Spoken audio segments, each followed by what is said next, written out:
Hi, and welcome to the Game of Life. On today's episode, someone incredibly special, someone who has been in the industry that I'm part of, someone who has been at the heart of radio in Uganda since inception, early 1990s. This is a person who has become very familiar with voice, especially on FM 90, Radio 1. But she's not just a communicator, she's a teacher. Yes, a teacher who has gone on to do radio, but beyond that, decided to communicate on a very wide spectrum. And with me, a very special, amazing, and wonderful friend, a lady who I call Irene Ochwo. Irene, finally. Finally. Welcome to the Game of Life. Thank you so much, and I'm playing it well. You're playing life well. Absolutely. Jebad. How was Mulende? Let's not talk about the road, honestly. If I was a pregnant woman, I'd be kicking back on the way. Okay, Oriota. Ndio kurungi kandi. Orio kurungi. Ndio. Ngumire. Oriota. No kuru. This is the difference. Yes. Kodeo. Bari yokobachi. I don't know how many have spoken, but there's a reason for that. Yeah. You're called Ochwo. Yes, I remember. Ashen is the. You should come from Yavanga. Okay, that's for later. Right? Yes. That's an addendum. Basically, okay, let's go. We'll find out now. I just want you to inform. Okay, so Ochwo should come from Eastern Uganda, right? Yes, that's Tororo. Tororo. And of all the languages I greeted you in, there's none from Japadola. I don't speak. Yes. Okay. You want to know why? Exactly. That's why we've spoken Uganda. Yes. We've spoken Lusoga. Yes. We've spoken Runyoro. Yes. And Rutoro. Yes. And there's no much showing that. What's the story? Yeah. Long story short, I was raised in a family that believed in speaking English first and foremost. So there was this division, should the kids learn Mandi's language or that is language? So they opted for English. But I learned Runyoro and Etoro much faster because the people from mommy's side used to visit more often. And when going to my dad's side, they speak in Luganda because of the Semi-Kakungula assimilation. So that's how I missed out learning Japadola. Japadola. Yes. Okay. And then at home, it's English first? It's English first. And amazingly, my dad speaks Runyoro and Rutoro, so you can see the lady. It happens. It happens when you get married. Exactly. And normally the lady wins in that game of language. Yes. So, still, where did you grow from? Because normally you speak the language from where you grew. Definitely it's not Teso, and then English is not the UK. So where did you have your early life? Kampala, yeah. I knew Kampala from the day, though, should I start from where I grew up? Please. That's where I was born. Please. So I grew up in Kampala. I went to Nakasero Primary School. Back then it was a mixture. We had interracial teachers, South Africa, America. So that's why we learned how to speak English. Okay. So we carried it on at home. So basically I've grown up in Kampala. I just started experiencing the village life as we went to age 9, 10. We'd either visit Tororo, but it was just jump over for the weekend and then go to Bunyoro Masindi Hoima. Tororo, that's... Tororo is east. Yeah, again, that's dad. That's dad. Okay. Mommy is the one from the western side. So we used to go according to whatever the parents would plan. But even when we went, we stayed there for long, so Kampala has been home. I know you went. That's you grew up in Kampala. So Yes, I was born in Kitobu Hospital, Masaka. Is it near St. Mary's? To be honest with you, You don't know. I have never been to Masaka where I was born. I just fit it in my credentials. I passed by Masaka lately, but I've never gone to Kitobu Hospital. So I don't know where it is. It's just on a piece of paper. So why were you in Masaka? My dad then was posted there as I don't remember the position, but they're one of the top civil servants who used to be posted. So by the time I was born, he was in Masaka, and then he was posted to Kampala. So I was born when he was still positioned there, and then from there moved to Kampala. He never got posted in another place. Yeah. That equals to another story. Yes. How many are you? We have 5. One has since passed on. But all of them were born in different places. Actually. You were born in Masaka. And then there were those who were born in Kampala Malawi Hospital. Because he was one of the top officials who kept being posted in different parts of Uganda, but happened to be the one who was landed in Masaka. So every child was born in a different Yes. True. So you were the planned kids of the land? Now the planned kids of that time. Absolutely. Okay. Yeah, and then from there now, since you are moving, that means also school. There's a bit of instability. Like which school do you go to? Okay. By the time I came, because I'm the middle child, they had now settled because all the others were born in Kampala.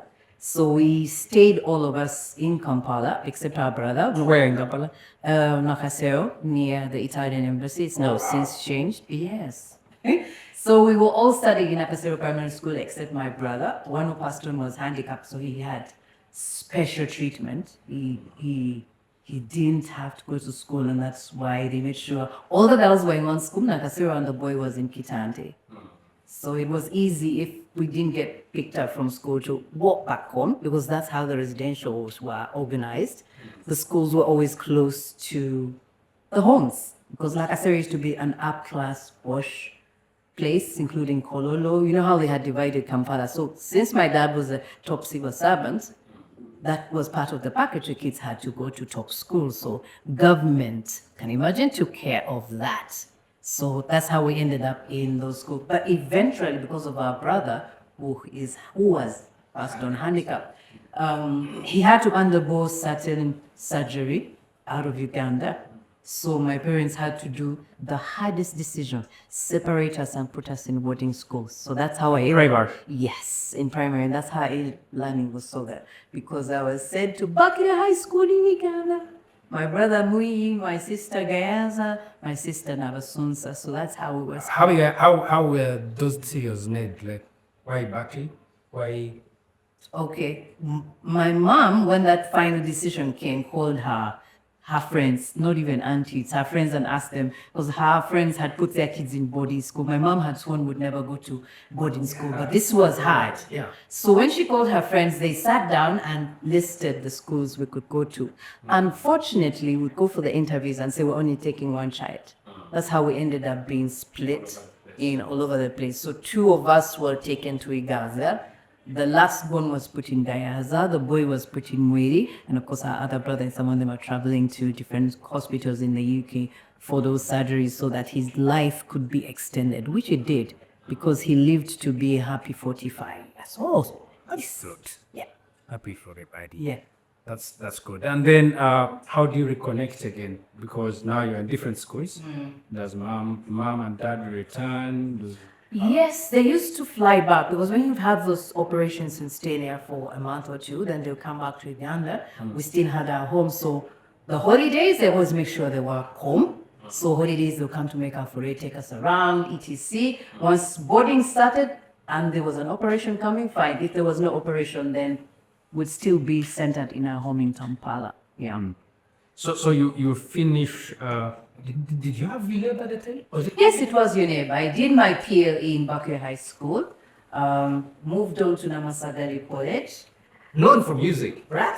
Entertainers? Yes, okay. The dancing especially. So I went to Namasagali College, but the weather didn't feather me well. So I was always getting those asthmatic attacks, and my parents was like, it's so far away.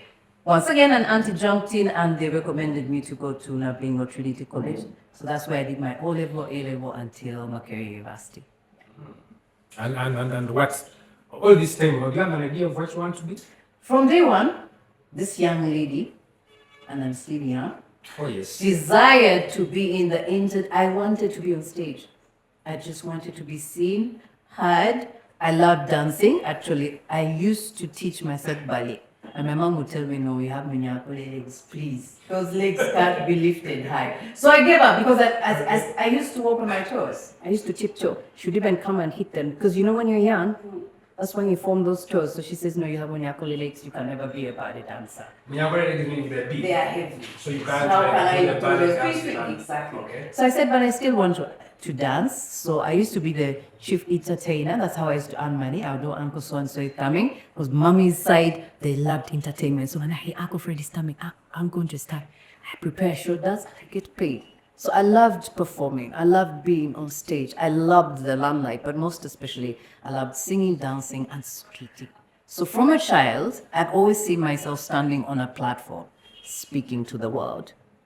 To this day, that's still my dream, where I will come before the whole world, tap on the microphone and simply say, "Can you hear me?" Wow. That's interesting. You knew what you wanted from when. From day one. Oh, so you leave Trinity College Dublin, Yes. You're done with your A levels. Yes. You're going to Makerere. I'm at Makerere University. It was a challenge because I'm coming from that narrative where civil servants, you kids have to get into the system. There were specific careers they would float before you. You're either going to be a teacher or lawyer. Okay, my mom said you can speak well, you can argue a case. You want to be a lawyer? I said, no, a lawyer doesn't give me a big audience. I was driving towards something where I can speak, so I settled for being a teacher. Previously, I had applied for languages. I wanted just to learn Spanish, French, because I'm opening myself up to the world. Yeah. So we settled for teacher. Mommy, daddy said, okay, because they're looking for a career.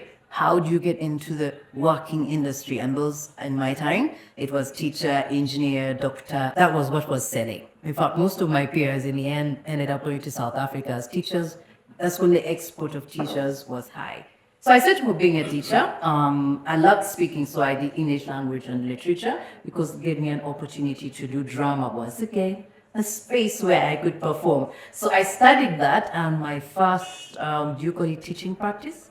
I first did it in Kololo SS and Old Kampala. Then the final year, I was sent to St. Mary's College. First stop it there, Irene. Because we are coming to soon. Yes. At Makerere, Yeah. I mean, new lifestyle, Yeah. new environments, Yes. different culture, Yes. it's bigger space. Exactly, and free expression. Free expression, Yes. and you're this person who loves expressing themselves. How did you take it in? What are some of the things that you indulged in that actually made you feel this is it, I've arrived? Did you also perform at the poolside? No, I didn't. I actually used to hang out with anyone who was going to any discotheque, anywhere where there was dancing. You would go. I would just dance myself. I'm not drinking. As long as there was music, I would be there. I would get high on music. So every Saturday or every Friday or any night there was a dance, I would be coming back to Africa Hall at 5 a.m. or 6 a.m. One time I remember the guardian refused to open, the custodian, and I climbed on block B, back wing. I did. It was at the top floor. And I knocked on the window, and my roommate almost freaked out. I said, okay, for me, I need to see because of... And I think after that, I slowed down. So did she open the... She did open the window, but she asked me, how did you do it? I said, when you're desperate, everything is possible. So for me, Makerere was just So dance. you literally trained up. Yeah. Yes. I even took part in drama at Makerere because after that window climbing, I kind of got saved. Began again. Yes. Baptist church. And they used to do a lot of acting. So you see, the opportunity for acting showed up. So they took us to act plays. And so I ended up doing, I don't remember the name of the play, but it's perform at the main hall. So yes, that was my life. And this I was serious, so like very serious. Yeah. So you do the two teaching practices, you said Korolo? Kololo was the first year, then we went to Old Kampala, then the final year, because that's when they can distribute you to a school Ministry of Education, was St. Mary's College, Kisutu. Okay. That year. So this means you are a teacher there, Yes. you get residency Yes. there, Yes. and this is single sex school, Exactly. and you are fresh from campus. Fresh on campus. Real fresh. Very fresh and very raw and very green. And the boys are like, we have a teacher. Oh God, that was the most, I don't know, maybe that's when I woke up, but I remember we were only two ladies. Okay. And this lady loves to dress. I remember my hair was balding, all done up, my nails were painted. I no longer paint them, I keep them on. So walking up to go to report on duty, and all I could hear in the HSC drop were chairs. members pull out for check. And to turn, all I could see were eyes staring. I said, okay, this is it. We're going to perform. So I worked with my friend, we report to the office. Brother Hasimi was the headmaster then. He welcomes us, but he says, we don't have any residentials for you. But after what he saw was happening at the HSC block, he said, you're going to stay in the brothers' residence.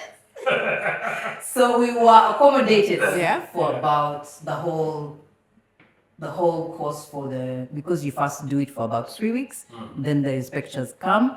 After that, Brother Tinkasimiri said, I'm not letting go of these two ladies. They are good. They were the best. We were the best teachers in teaching practice. So he went straight to the Minister of Education and said, even though the results haven't come out, I want to retain them and I'll pay them. And that's how they got us to go down now in the quarters. But of course, they didn't tell the boys where we were staying. Because after we left, they thought, we had left the assembly. We were back and said, these practicing teachers are going to stay with you. But it was quite challenging because I was like, okay, have these boys never seen a female? Like, really? I mean, I went to a single school, so I relate. I understand that. Yeah, but I think it brought out the best in me because I challenged myself. I would even go up to the second time I went up alone when we had become permanent. I went to the HSC block. I remember I got tired of them, shuffling their chairs to come out and see me. So that day I purposely went into the HSC building. And I stood in the middle of the corridor. I said, okay, whoever wants to come, pull out for check. And that's how I made friends with those boys. From that point on, I was just their big sister. I enjoyed the challenges. I set up the first drama club there. I made those boys dress in dresses. We started the drama club. We went to all the girls' schools that they wanted to go to. And I remember from that point, the drama club, even to this day, still exists because that's where I could put my performers, teach them how to play. We did The Lion and the Jewel, and it became a big production. I got the skills that I learned in Amasakali because they teach you how to dance, perform, and that's how I gave birth to the drama club in SMARC. And I think the boys who took the drama classes have been one of the most successful boys in their times. I have a good number of friends who went to St. Mary's Sobi. Yeah. I'm sure they'll be proud to see their OG here. Kind of, yes. Their OG. Yeah. And knowing that actually you were the foundation of the drama club, that's still there. But how was your experience, first-time experience in class? First-time experience was challenge because also me, I had not, when we were doing the practices, we either were taken to a non-girls school or a mix, and that was different. So I remember one time, just those few weeks, I walked into a class. They had written something funny on the blackboard. I didn't know how to react. John said? I was angry, yes. I remember standing, I wiped it off the board, and I remember standing in front of the class and turned around and I told them, whoever wrote this on the blackboard is bullshit. And from that day, I think I gained the honor from the boys because how could a lady cuss? How? I'm not fledged. And from that day, I stopped struggling with the boys. They became my friends. Yeah. And you were teaching literature? Literature and English. Oh yeah, that's an interesting one. The first class that I had was HSC. They gave me a list of 15 boys. I walked into the classroom and there were 60. PCA, Meg, all those were in there, and I was like, but I don't happen to know today who have signed up. We're doing physics, chemistry, math, and literature, stroke. I was like, okay. So I did challenge them. I just gave them homework to write a poem. And poetry, I don't think boys like poetry, at least in my time. So I gave them a poem and I said, tomorrow I want it in. It was the hardest poem and my class went back to 15. Simple as that. Oh, so I think they came for introduction. Yes. I started learning that I think St. Mary's had not yet had, they were female teachers, but nuns. And then the ones who were there were old. Yeah. You get what I'm saying? It's like they had really cut. Yeah, we have someone fresh from... Fresh, dressing like Makerere, long earrings, blonde hair, painted nails, speaking good English, not caring what others thought. I feel in a way it also broke that that silence that we had that females cannot teach in boys schools and male cannot teach And for me, it was the best experience because from that point on, I feared nobody and I feared no one. Deep down, deep down, Yes. when you went in there, and of course, these boys are all over the place trying to figure this girl. What were you thinking? As a girl? As a girl, I think maybe it goes back to my upbringing because I was kind of a tomboy, so I didn't care. I was not fizzled. I was kind of a tomboy, so I didn't mind hanging out with the guys. It's just that I would think about other females, how it would make them feel. It can be quite intimidating and overwhelming, but because the tomboy in me, Also flattering. yeah, I don't know. Maybe. Like I said, the tomboy woman doesn't mind if boys are looking. I mean, I got to a point, I don't know if I should say this story, but I got to a point where I was like, I started feeling sorry for them. Okay. Yeah, because you could see, for me, it opened my eyes that we were raising a generation that didn't know that both sexes needed to interconnect without just coming on the sexual bit. Because that's what I seem to have raised there. And one day, I remember I ended up down in the staff quarter and I turned and there was a little boy behind me. I won't say his name. But he followed me up to the staff and I didn't notice. It was about 7 p.m. So as I'm entering the door, it's dark, I feel someone pushing me. I say, hey, young boy, what are you doing? Has someone beat you up? No. So I said, okay, let me settle in. We were sharing house reading. So I said, let me settle in. I'll take you back to school. So when I leave him in the sitting room, those were 3 ladies, I'm going to my room, he follows me to my room and pushes me. And I'm like, what's going on here? And the boy blatantly told me, yeah, I followed you because I want to have sex with you. Oh, wow. That's when I knew we have a problem. We have not raised the generation on sexual relations as self-control.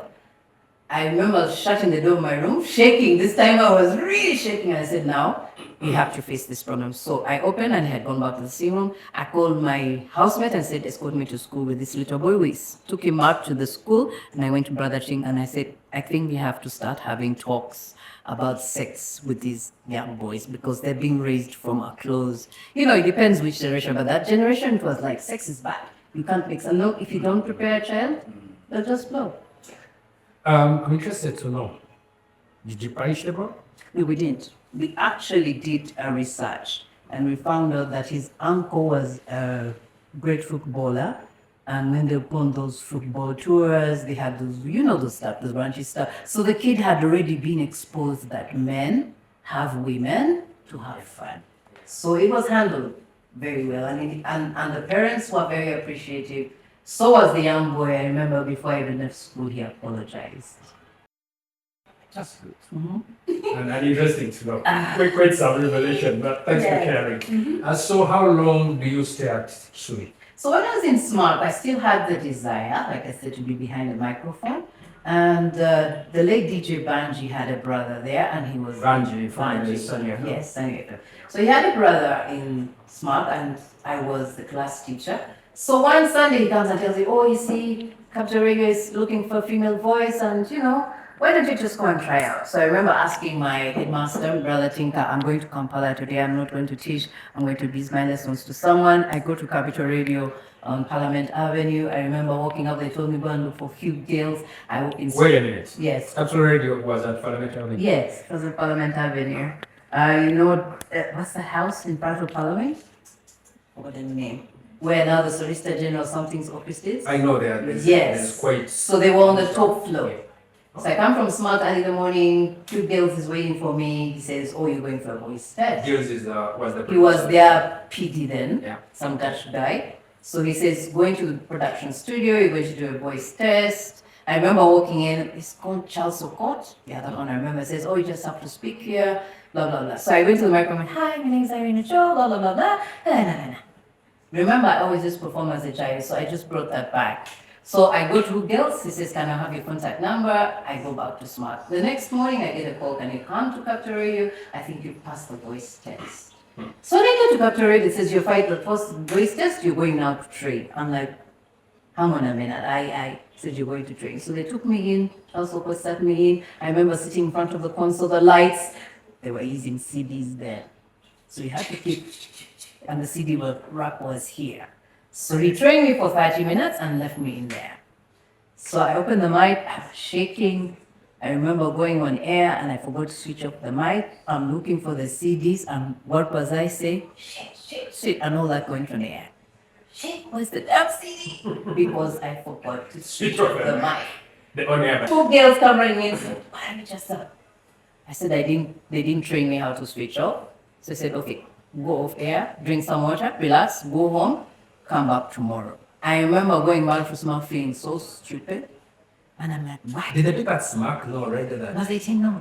So, but I had a good headmaster. I just always, you know, he had one thing. He said, you're young ladies. We know you're still looking for young men. We can't follow you down here. Remember, I withheld you. So whenever I'd ask you, say, yeah, you can have a week off. So I didn't inform them. So I go back the next day and the production manager tells me, you just have to take the reins, be serious. So the next day, I switch on the microphone. I say, good morning, Kampala. Muraile muta. Kodeyo, Kobachi. I just spoke all the languages. I remember a few girls, the phone was ringing now in the studio, even everyone asking, who is that girl? Who just told me, I'm hiring you. I don't know what you did. So that's how I connected, and then I was trained after that. Wow. First wait. Yeah. You said I'm hiring you. What? Because of How do you react to that? I didn't expect it. But that's how my confidence levels went up. So I remember I was like, how am I going to get out of teaching? And now I put attached to my voice. I was like, okay, that's my dream. I'm going to Pofuri. So they trained me and I did the mid-morning. So I worked after the director of studies to shoot my lessons so that they would allow me Now you let them know that, right? Yeah, I informed them that I have been given a space. The first headmaster was happy. He said, as long as we have you here. He was willing. He said, as long as we have you here, you can do that. We don't pay you much, blah, blah, blah. So mid-morning, I would get on, I made friends with a guy in the taxi in Tebe Road. He would wait for me. The taxi would just go, get off at Bowman House, up, I'm there. I'm doing my stuff, blah, blah, blah. Then I rush back home. So my lessons were always put 4 p.m. because I would be mid-morning 10 to 1 p.m. And then I dash. It worked out so well. Did you have phones at the time? Yeah, they were there, but you know, you could have to afford me and you. I was using a headmaster. Okay. I couldn't afford it. I was just a student. So the headmaster, they would send the messages through, and then so I do the training for a month. I'm in the mid-morning, and they wanted to change. They wanted to increase the, you call it the listenership in breakfast, and they're having challenges with Alex Ndawula. I miss that guy. So they call me one day and say, now we're removing you from the mid-morning. We are trying out the first breakfast duo in Kampala. I'm like, yes. So they asked me, are you up for the challenge? I said, yes. So I trained with Alex for 1 week in the morning and then bam. So when my dad found out that I was leaving very early, I had made friends with those taxi guys. They took me right from. So I did that. We launched the breakfast show. It was brilliant. So it was time for me to get a new contract and I had to leave Smack because it didn't make sense leaving very early, be in the studio a few minutes before 6 a.m. And they felt like it was going to be very successful. So I remember writing to Brother Tint and say, it can't work. I said, if I want it over in the morning. My friend said, no, you can't keep commuting at TV. So I resigned from Smack and took on a full-time job as a breakfast co-host with Alex Ndawula. You were the first. The first duo breakfast on FM in Uganda. In Uganda, because previously it was single. Do you remember which year this? 90. Because I joined radio. I joined radio in 1997. 97, 95. When I just started, I can't remember how I. Because that was Capital. Yes, 95 was Capital. 97 was Radio One. Yes, 95 was Capital. So I joined and the breakfast show picked up. I don't know how we worked it with Alex. I know he gave people a problem, but the moment I would enter the studio, I don't know how the magic worked. Even with his moods and everything, this guy was brilliant. As long as you knew how to work around his mood, it was good. So, am I right if I said Alex's moods are akin to Trump's? Like, as long as you get it right, you yes, as long as you get it right, you flow. What people didn't know was Alex was a big softie. He used to hide behind those moods. Okay. He was a big softie. If he liked you and you were intelligent, He didn't like blondes. And intelligent, that's it. So he was like a little bit Trump. So I would know in the morning when I would come in and he's moody, I'll just switch on the mic, he's sleeping in the studio, I start off the show, he would join me maybe at 7. And at the end of Shobami, he would always come and tell me, thank you so much for covering up for me. Because he'd come and fall asleep. I'll do the press review alone, and I'll keep telling him, Alex is fixing our coffee. He's snoring. In fact, the bosses would even come in and say, why didn't you waking up? I said, no, we have now found our rhythm. Now, because of that, he stopped falling asleep in the studio. He realized he had to join me, however groggy he was.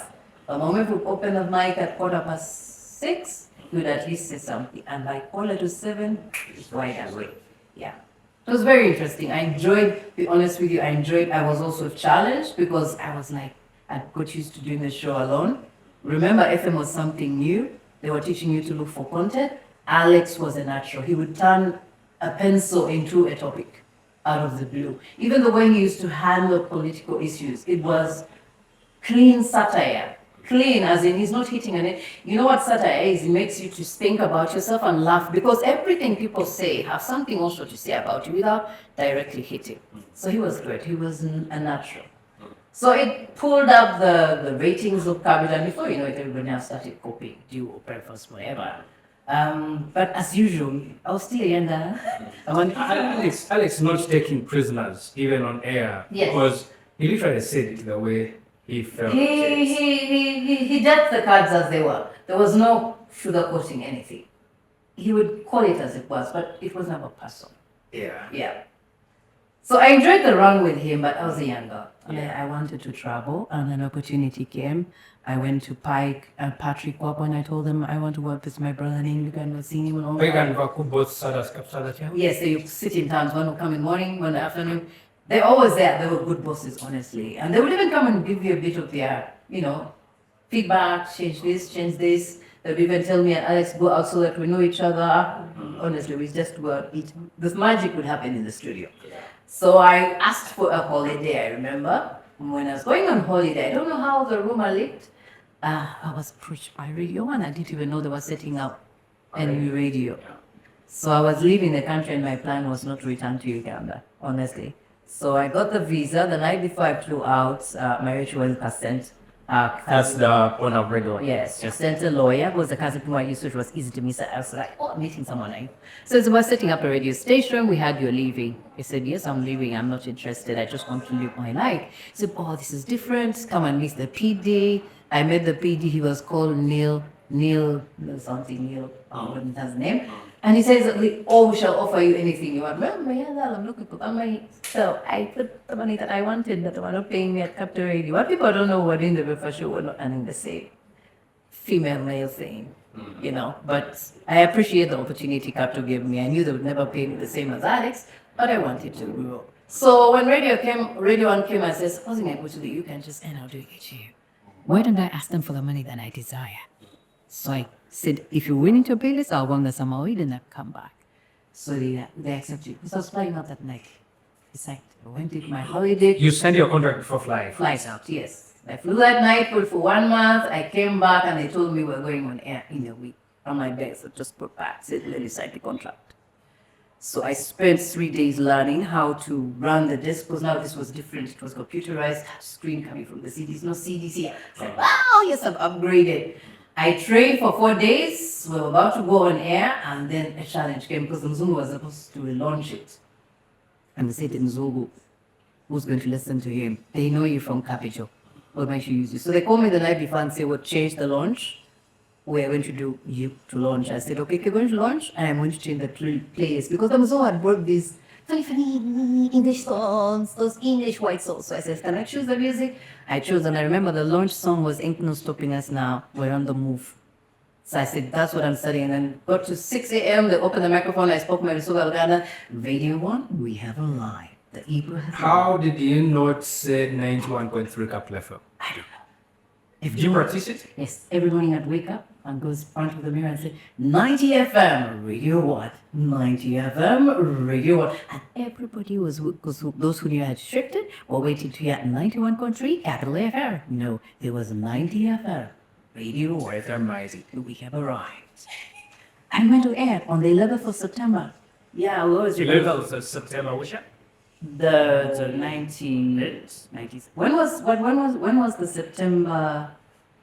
When was the September deadly bombing? The 9/11. 9/11. 9/11 was what today? Or you see, eh, Bachar. yeah, because I left Captain. I remember I joined That's Radio 2003. 97. Yes, yeah, but I joined 1997. Very sorry. Yeah. Oh, okay. Before you you just proceed, they give you this contract. Of course, they were listening to you as Capital. Yeah, they brought their consultant and he listened to all the radio presenters in Uganda and said, she's the golden ticket. And they were like, Maria was like, Bob is my friend. And actually went there and that's where I got the idea. The consultant told her, in business there is no friendship.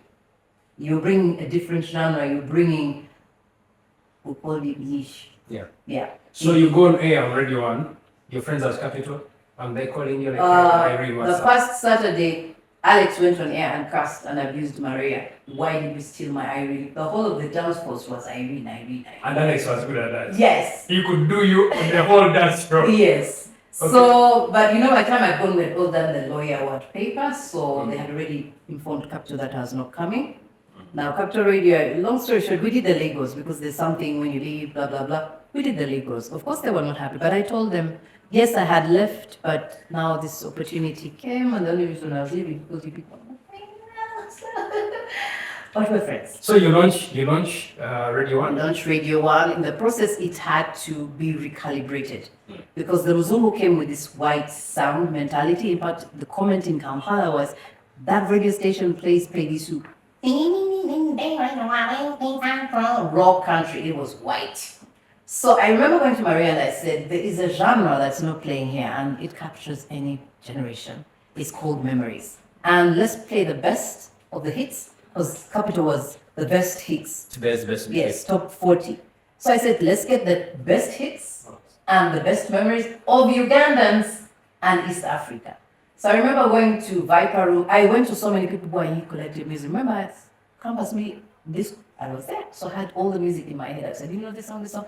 So I came up with a database for Radio 1, but I was just a bit morning presenter. I know Shanwen, but it was the Muzungu now running, but the ratings were low. So that's when Maria calls me. Who was doing the breakfast show? Neil McLeod. So the ratings were just going low. We did research, it wasn't taking off. So Maria calls me and said, what do we do? I said, give me your database. I changed the music, but you can keep the features and the show lineup. So we went and re-recorded like I think 2,000 new songs onto the system. Now the Muzungu was resisting, but like they say, fate did its way. He had an accident. He almost died. I remember I was sent to the hospital in Pololo. I had to get the password for the scheduler, and that's how I went into scheduling. And they flew him out because Mom died. So while he was away, I temporarily changed the database. When people listen and they say, now that's what we're looking for, that's when Maria said, we are going to take you on as program director. But by then I'd already been also shifted to the breakfast show because it wasn't working. So they made me pair with Neil McLeod, and that's how I used to force the playlist to change. I'll tell you, we're not going on air, that's it. If you want me to do the show with you, I'll do the play. So I'll come and change the songs.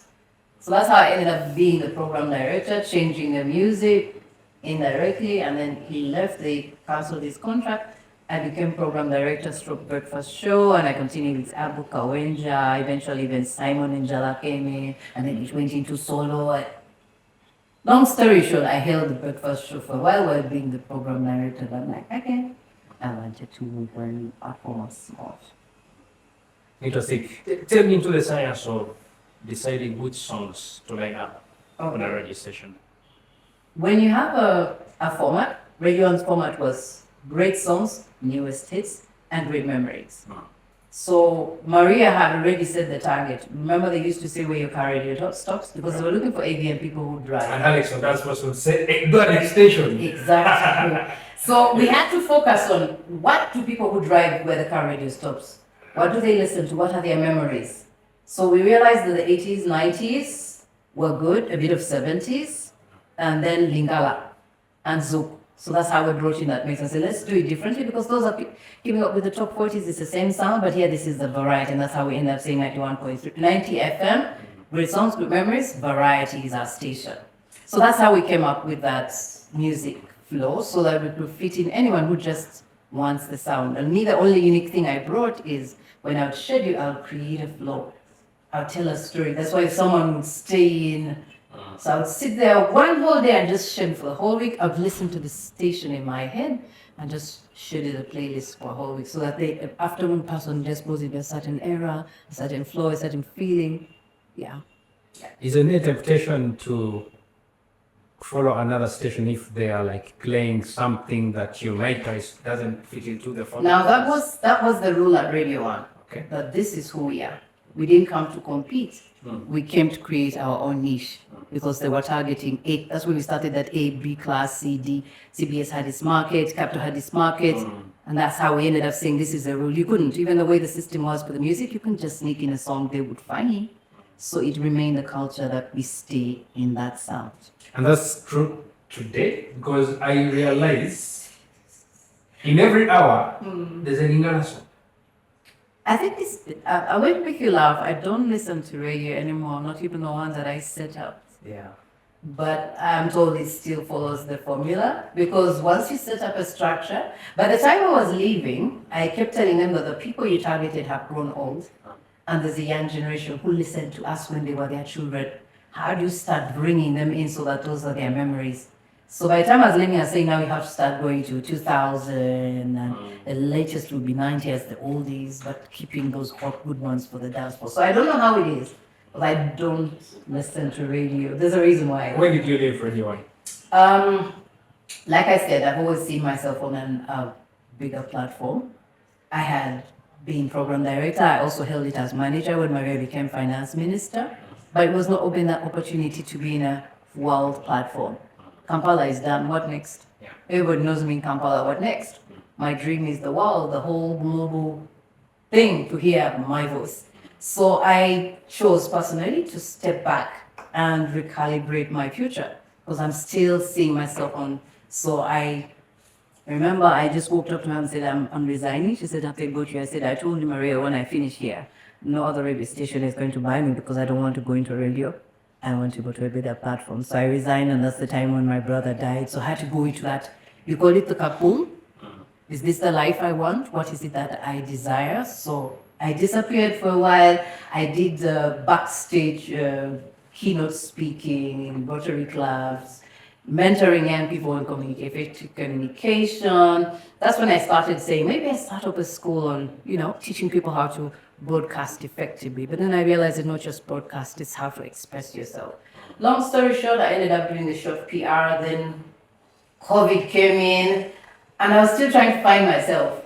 COVID came in, then COVID ended, then I ended up going back in radio again. And I just quit radio again. I was approached by KCCA to set up a city radio, Voice of Kampala Radio.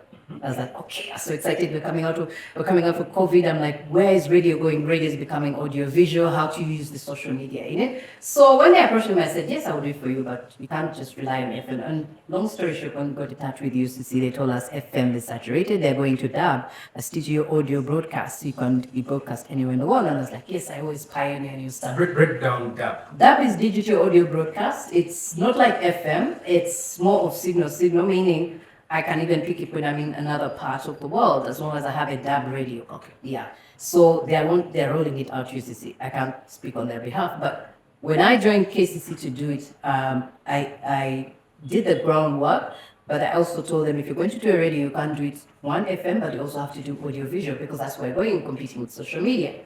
So they handed me the project, which I did. The studios are all set up. It's running. We did the test last year. We were doing a pilot project with UCC. And the intention is to build a city culture. We're not here to compete with other radios, but all cities have a culture. How do you bring that mindset of community gathering? Eventually you reintroduce the carnival things, because that's how cities thrive. That's how you bring a culture. So that's the intention of the radio. I got pulled into it because it was exciting, something new, different. Long story short, I jumped out. We won't go there, there's a reason why, but it will still continue, and I'm willing to be the consultant. I still need a bigger platform. So you can't do it when you're attached to a radio. So right now as I speak, I am setting up my own, I want to use online and create a community where I can have global people connected to that community, there will be an in-house like radio broadcasting, but mainly I'm targeting customer development. Because I've entertained, fine. People will always remember me that you scheduled good music, but did I change their lives? I didn't transform their lives. And now we're in the era of information, education. So how do I edutain, transform minds? And I don't just want Kampala, I want the whole world. So that's the thing that caused me to kind of follow from the project. I can still help them as a consultant so that I can focus on being this world broadcaster who not just only brings music, but is also letting you know how you can self-empower yourself and have your voice heard. Just to go back into bits. You worked as an air hostess? I applied. Oh my God, now you see this lady. I applied to work with South African Airlines. Okay. And when I did the interview, I did it to the end. But that's when capital increased my salary, and I saw the money they were going to give me in the airlines was much more little, so I stayed on in radio. Because they came at the time when I was also doing the capital. So I chose, this basically we're looking for the money. Yeah. So when they said the cabin crew only earns this, I was like, no, when cabin is going to give me this, let me just. So I told my parents, yes. They told me to propose. I said, yeah, I just want to travel the world, but I still need to be had. And in air hostess, all I'm going to say, ladies and gentlemen, please fasten your salt with it. Okay? No, I want to be had elsewhere. Sounds nice. So that's how I cut that air hostess thing and didn't take it on. Though I was given the offer. On the moment I saw the money, I said, no. What would you say is your career highlight in radio? Career highlight. Do I have highlights?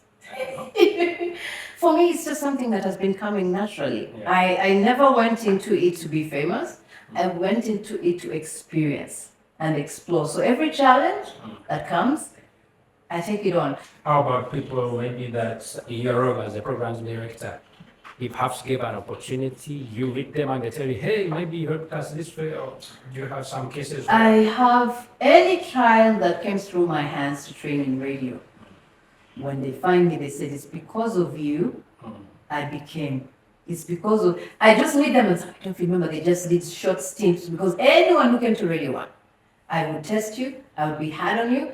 Even though you didn't get the job, you live and know how to be an effective communicator. So you run into them and like, remember when I did an intern there? Remember when I did the short stints? It's because of your Atlanta. I'm like, oh, okay. And I think that's why I kept saying it can go beyond just radio.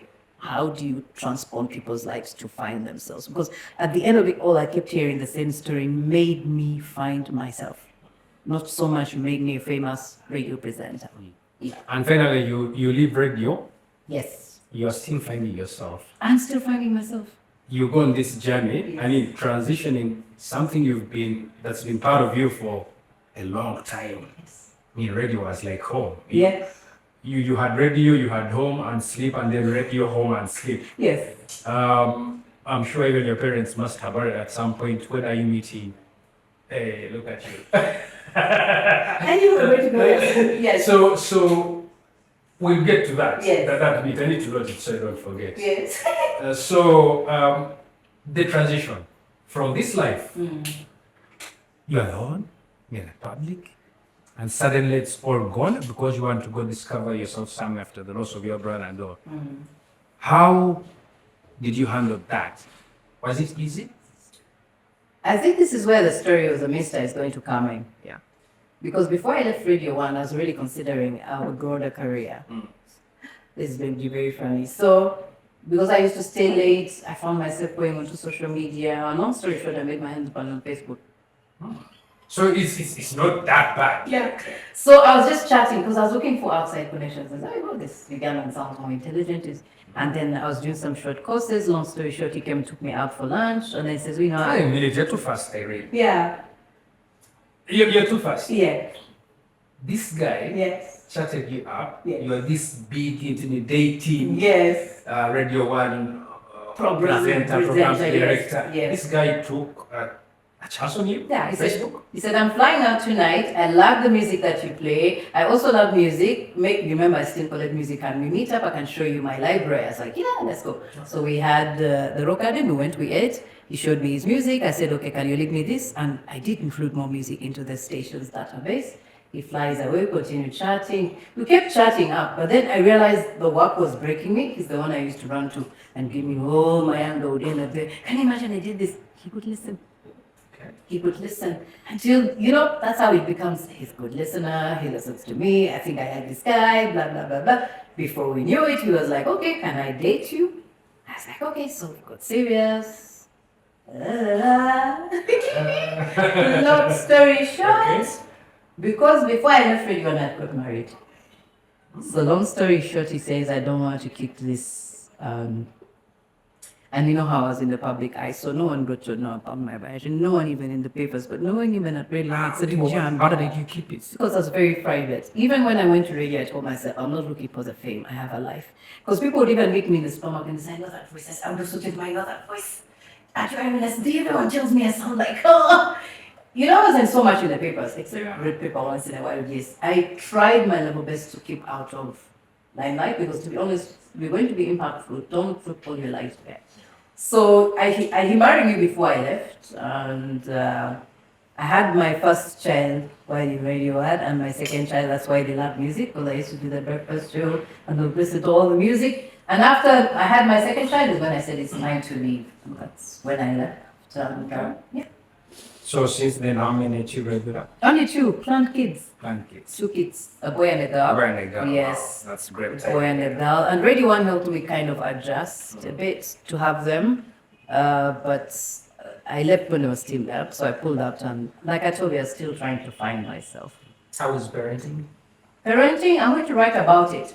I think we have done it all wrong. I have learned my lessons. Parenting should be a two-way. We tend to think it's passing on who we are, but my children have helped me actually parent myself. And because of them is why I'm still, saying my life hasn't yet ended. I came from a narrative where they say, go to school, get good grades, get a good job, marry, buy a house, retire, grandchildren. My children have since shown me that we limit ourselves to a society's narrative, yet every evolution and generation has more opportunities. So when I had them, I told them, one, they will not go to a boarding school. I didn't like the experience. They didn't go to a boarding school. They went to an international school. Plant kids, like I said. And I'll be honest with you, I never followed up on their academics. As I speak now, but just both during university.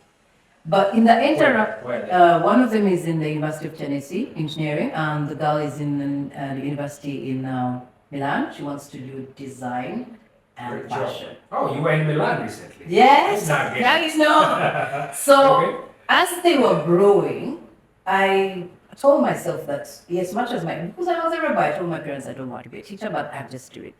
I said, since I came from a different narrative, I never ever told them who they want to be. I never ever told them, but all I did was observe. Because even when they were growing, I had a whole room that had choice. I would study this one, likes this. So when they go to HSC, find out which is the equivalent of HSCs, we ask them each, what do you want to? They had already been sourced their own universities. We were never there that, where the grades, blah, blah, no. When you let a child, we all come on, our gifts, like me and you are supposed to speak. When you let a child know who they are, it's not the academics, it is the talent. That talent just needs logic and reason. In fact, don't grade a child, nurture who they are. And we're going in this era where a child doesn't need to leave university to be fully engaging in service. This is a different. In fact, if you're still going for the grades, your children are missing out on being in service. I believe by 18 or 16, you should be in service. Not work, service. I have a gift. Society needs it now. How do I put it with value so I get value with value? Those are the things I'm looking into. What is causing this high youth unemployment? We're following a system that doesn't release the human being to fully express themselves. I mean, look at me, I'm evolving. I've never limited myself to my academics. I always go who I believe I have not yet performed. Yeah. Back to the transition from radio to your other life, where there's something you keep saying, purpose of trying to find, you call it finding yourself. Yeah. That journey, I'm interested in knowing, after waking up every day to go to Radio 1, Yes. and back home, Yes. and Radio 1, Yes. and back home, Yes. and suddenly that's not there. Yes. How do you adjust? Oh, that is a hard place. And everybody is going to come to it one day in your life. You get to a point where you realize you've been living a program. Oh, yeah. You've been living a program to keep up appearances for what society, and then it's just empty. You've ticked off the academics, you've ticked off the well-paying jobs, you've ticked off marriage, but you still feel empty. And trust me, you're going to go into that place of what is life now? I felt lost, I felt empty. At one point they even said, hey! So I said, maybe I saw my second children. I realized that's not what I was looking for. You have to sit with yourself and go back to the child that you are and ask yourself, what is it that really excited me when I was a child? And when you go back and figure out that you have been hiding it in a job, you've been hiding it in a role, now it's time to bring it out according to your own blueprint. You stop fearing, you start daring. And that's what I'm doing now. You start daring, and you're going to break the norms. Because when I wake up every day, I tell people I am living life and I'm alive. I don't know how I'm going to get there, but every day I'm getting there. No one is going to do it for you. It is a lonely place, but once you lock in, this is the most exciting journey you can ever take in life. It's like you're finally finding the voice and putting it out to have impact in service. So that's what I did. I got a journal and I started writing. Is this who I wanted to be? I actually did feel lonely at one point. I felt like I was an actor. I had acted my life all through so that people were happy. So I withdrew. Of course, people will think you're kind of mad, but it's a lonely, quiet place where the true seed of you gets born. You had a supporting system around, didn't you? I'll be honest with you, the journey is taken alone. So if the people around you are sensitive and they have figured it out, they won't pressure you. So for me, I was lucky that my children are a bit, I'll call it enlightened. So they understood mom is going through the cocoon phase. My husband also knew. I'm not so sure if my parents did because they were a bit panicky. They start saying, oh, something's going on. You need to pray for her. But it depends which environment. To be honest with you, if you don't have a family that is more open or friends who are more enlightened, you are going to be secluded.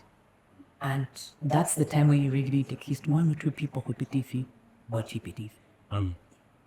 And that person, well, the most unlikely source, I want to get into that story because there was that point when you were truly lonely. Yes. And you didn't know you needed someone to talk to, but someone that manifested. Yes. Just that place. I mean, you were alone at home. And in these cases, sometimes people think of taking their lives. Yeah. Because they just can't figure. So how did you get that? You didn't go out looking for that person to talk to, but somehow they presented themselves to you. Can I tell you what happened? Tell me, please. I was seated on my laptop one evening on Facebook, and oh my God, on Facebook. And a chat comes, hi Irene, this is Angel. I know you are crashing. Wow. Like I said, it's a lonely place, but when you open up, the right person comes. So she says, I know what you're going through. It's as if she was a camera. She says, I know what you're going through. Can you come home now? I said, no, I'm in Makerere. She says, I live below you. That's scary. So I was in the house alone. My husband had traveled. My kids were with my mom. We still share. We still have that thing. So I shut the door. I put 100,000 in my pocket. I said, I don't know where I'm going, but I'm going. I get someone. Most people don't understand what I was waiting. So I run down. I enter into a house. It is full of smoke. She's smoking. The table is filled with club pizza. I'm like, what have I thrown myself into? But in my heart, I knew she was the right person. So Did you know her? Long story short, I used to meet her family and I didn't know they were related to my husband. Okay. So I say, I know you. She says, yes, how soon are you? But I meet you, pray, sit down. What's scaring you? I told her, I don't know what to do anymore. I feel like I have useless. She said, you have so many answers. I said, I had so many questions, got more answers. So she sat down and prepared for me a very nice meal. We had a cup of tea. That's when she told me, oh, by the way, I don't have much. I don't have even food for my boys. I said, I came with 100,000. Here it is. She said, for food, we sat, we had dinner. And she said, what are your questions? I said, what is what you want? So she sat down and asked me, what is it you want to do? And I told her I always wanted to speak to the world and impact it. Then she says, Irene, I remember she told me, she said, Irene, your dream is Irene's Irene. You're supposed to turn around in generation. I'm like, tell me more about it. She says, it's late, go home, come back tomorrow. For 2 months, I kept going down there, and every question I had, she answered it. That's when I went, okay, long story short, I went to realize just about this one and I understood the depths of spirituality and self. She opened me up to the questions that I was asking, but she's the only one who could answer them and they don't say you oogus. But she spoke to my heart. Long story short, she passed on, but she had done her job. And even when she was going to die, I had a dream. My gate got spoiled, and indeed it got spoiled. I had this electric. Okay? When I told her that and every time I used to go, she said, hurry up, Irene, I'm going, as though she was traveling. No, she was passing on. From that day, I got to know everybody has their own unique gift and talent. Spirituality is not religion. It's only based on it. From that point, that's why I am continuing. But that was the person. That's what I'm saying. You have to come to the end of your soul. And each one of us has a dark angel. She opened up to things I cannot tell people, but she could read everything. She said, you're asking why, what is life? This is your calling. From this point on, I want to help you. You will find it yourself. It is a lonely place, but you should always listen because there's always, and the person is never a relative. It is someone who was divinely alive, but people get so busy, they never hear. If you ask me, it's the point of death. You die to who you've shown up to, so that you resurrect to the truth of who you be. Wow. Somehow should say, maybe you were lucky that someone looked out for you. Isn't that the point when we hear stories of People commit suicide. he was found dead in his house, in the bathroom? I'm going to be honest with you, I think everybody gets to that point in life. Then some continue with what I call keeping up appearances, and that kills you so much. Everybody. And I'm going to be honest because I now listen to other people's stories. Thus, what you call the angel comes, but either your ego will tell you, how dare they find out, or let me take my life. Everybody gets to it. Is there advice for that? That's why I'm coming up with this Life Academy. Yes, there's advice. If early in life, we have not been taught how to live life, we've been taught how to make a living. We all tune in into those intuitions. You will know when you've come to the end of it. And it is in that split second whether you will listen to your intuition or the ego who tells you commit suicide. The earlier we start training children to know when they've come to the end of the cycle of who am I, what am I all about, you'll either hear the intuition and go with it.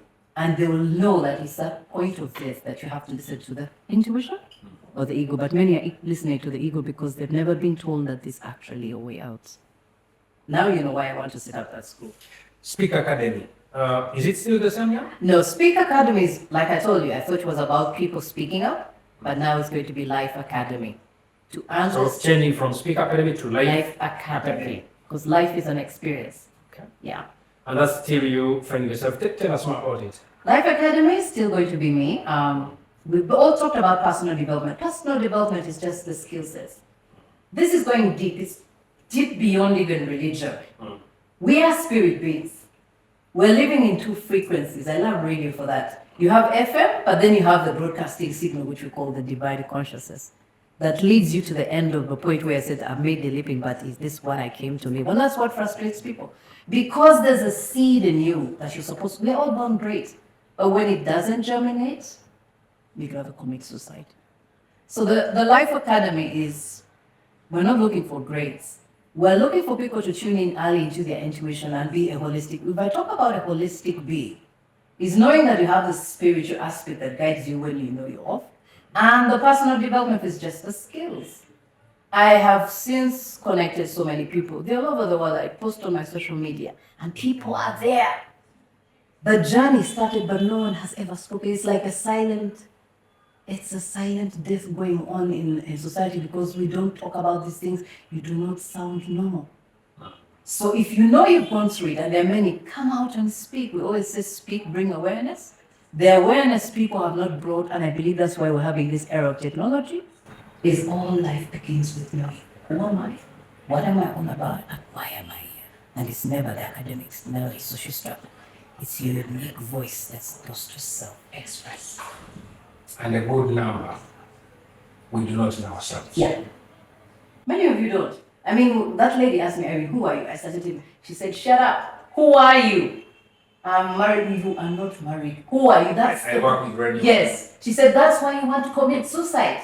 Yeah. You don't know who you are, and that child is dying to be birthed. Trust me, everybody has asked that question and then just cover it up. So that's why I want to do the Life Academy. I'm not the only one doing it. It's happening now all over the world. But now I know what my voice is. That's what I was meant to broadcast. So that we bring it out, like, you know how you talked about alcoholics? The world's problem is identity crisis. Who am I? What am I? And why am I here? That's why we still fear death. So, for someone watching the game of life, Yes. I like it's the game of life. Yes. Yeah. So, someone watching us, Yes. and they're hearing you, and they want to discover themselves. Yes. They want to truly find themselves. Yes. And you have life and an academy. Yes. Where do they start? They start by being authentic and honest to themselves. It's a journey no one can take for you. So if you're at that point in your life where you're asking, who am I? Why am I here and what am I all about? Then you're ready. Because I'll be honest with you, you come to the end of yourself. You no longer identify with a religion, age, you just feel lost. If they're there, I'm creating that community where they can come, and you call it a safe space. Because the space, the world is so busy, that is a silent disease that is killing us. So that's why I'm creating that safe space. It is up to the individual. It's not something where a mom, dad comes and I want you to help my children. No, I can't. That journey is personal. So if it's a question deep in your heart, silently you've been going at night and crying, then they're ready to join you. But if it's someone who's just coming and heard about your academy, no. The person has to give themselves permission first. Then I can bring you into the community. Because it's like opening up secrets. And that's when you realize, yes, I always want, it's a self-expression. Yes. How can one get in touch with you if they want to really carry on the conversation? I can always leave you my number, because now I'm just setting up the platforms, the communities. Because what I do is I do a one-on-one. If this person is ready, then they join the community. It's a sensitive place. Yeah. But once you have the support, trust me, because those who watch my social media platforms now know, I tell them, I will not be a hypocrite. I'm showing up in my truth, and boys, that's the true self-empowerment. That is self-power. That is the real living authenticity. So I rather get in touch with them personally, and I know where you are. If you're still, then you're not ready, but at least you tried. But those who are ready, they even inbox me. And that's why I post it on my social media to say, it's like coming out to say you're gay. Yeah? But the truth is you're coming out to speak your truth. So they get in touch with me, I see where you are. If you're not ready, I just keep you as a friend. You can never make a decision for anybody. Wow. Back to your boy and girl. What are their names? Yeah, that's a good one. When we're having our kids, like I told you, plan kids, we said we'd name them the energy of who they want to be. And I didn't care whether they were boys or girls. But somehow in my intuition, that's why I want to teach it, I knew it was a boy. So we're shocking because Blue my husband was like, suppose it's a guy. I said, and it's a boy.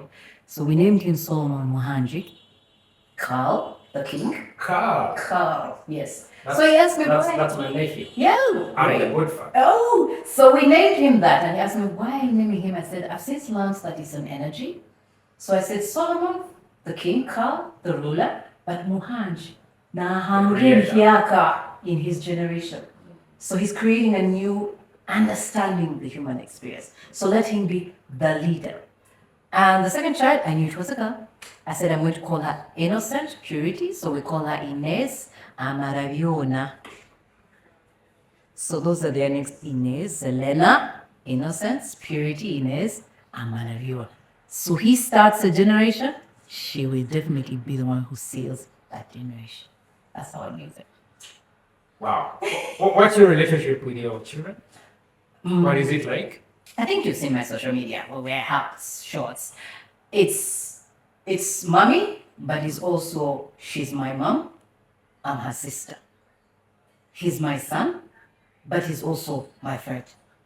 That's how I chose to have that relationship. I realized I was also healing myself in that. I didn't want to raise, and I thank my parents for how they raised me, but I realized there's another way. And that's why the school is coming up with, we are teaching you to live life's experiences and not make a living. Those are two different trajectories. So I'm even now, I'm still growing with my children.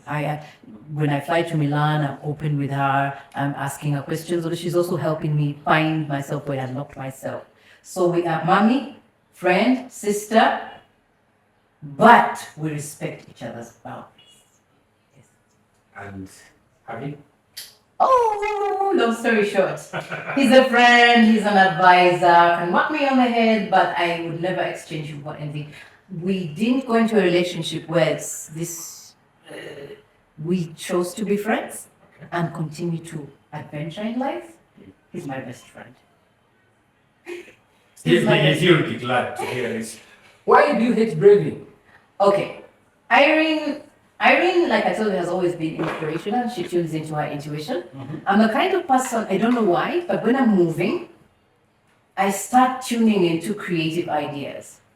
So when I learned how to drive, I'll be honest to you, I was raised in a good family, I was picked by drivers. And even from a child, I've never desired to drive, honestly. I feel like it's late, you can see come further. So one time when I learned how to drive, an idea came. So I remember releasing, and I wanted a piece of paper to write. That's how creatives explore. We're all creatives, by the way. So I told myself, am I going to keep up with this? So I go to my husband and I said, I don't want to ever drive. I'm so stressed because I knew the accidents I would cause. And he said, okay, I'll take care of it. And honestly, I don't drive in Kampala and I'll never drive. I chose to be princess and a queen so that I'm always available to listen to the inspiration that's coming through. Well done, princess. Last question from our industry. Yes. Media, radio. Yeah. What needs to change today, or are we still stuck in the past? I could say a lot about the current media. Like I said, we're moving an era of information and technology.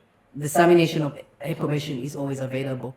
If we, at this point, understand that it's the most powerful point in where you can transform and elevate the consciousness of a collective, we could reconsider our content. Number one, we can't stay in the old ways. You can't expect a new experience by doing things the old way, first of all. We're now into that era of free expression, but the question is, what is that expression that is being free expressed? You don't want to depress people? If you ask me, it's time to reevaluate what we share massively and ask yourself, am I doing this for me? Or am I doing it for the better of me and the whole of humanity? The content we put up, whether it's entertainment or information, how is it devaluing the human experience or lifting it up for better quality? To stay stuck in the past is to tell us to try to be new and still pouring new wine into an old wineskin. This is the most pivotal place where a human collective is either going to elevate in its awareness and improve in how we relate. So the content that goes out should be bright. It should add value, not only you. It's not about I'm famous, but I always tell myself when I'm speaking, how did what I shared elevate someone's awareness that they're even better than me? If we do that, because that's the intention of the mass media now, if we put out content that adds value and yet at the same time variety and diversity, we will lift the consciousness of the collective and have better life experiences. Thank you so much, Irene. You're welcome.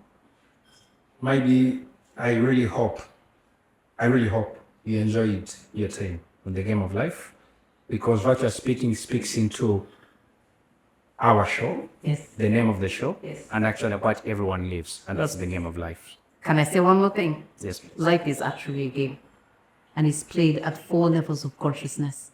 We all start from the lower level of survival, fear or flight.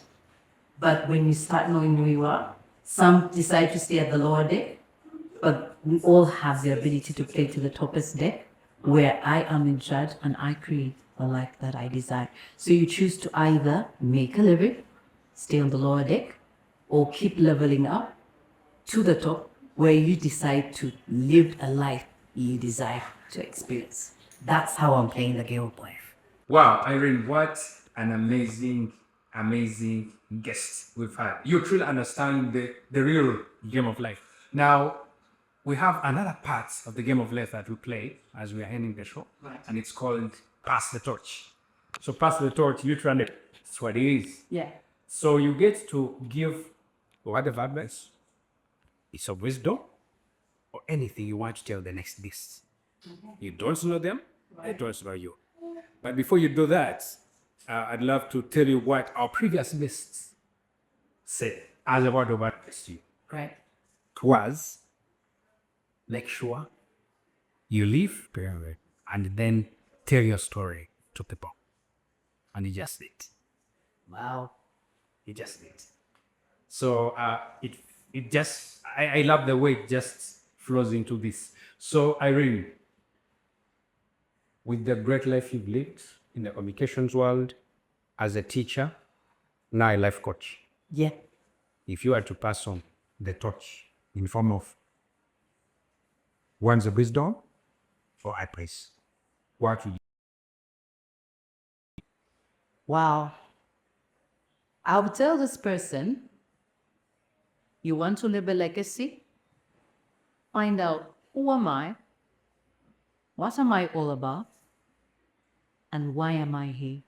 When you finally answer the question and you find out the authentic self, live that authentic self to the fullest. And that's how we pass on a legacy. Thank you so much, Carrie. This is the first of the very many. Ooh. Hopefully, Yes. next time we come, the Life Academy will be actually Up and run. Thank you so much. Thank you for having me. Thank you. Follow us, like us on all social media handles, but also press that subscription button on YouTube.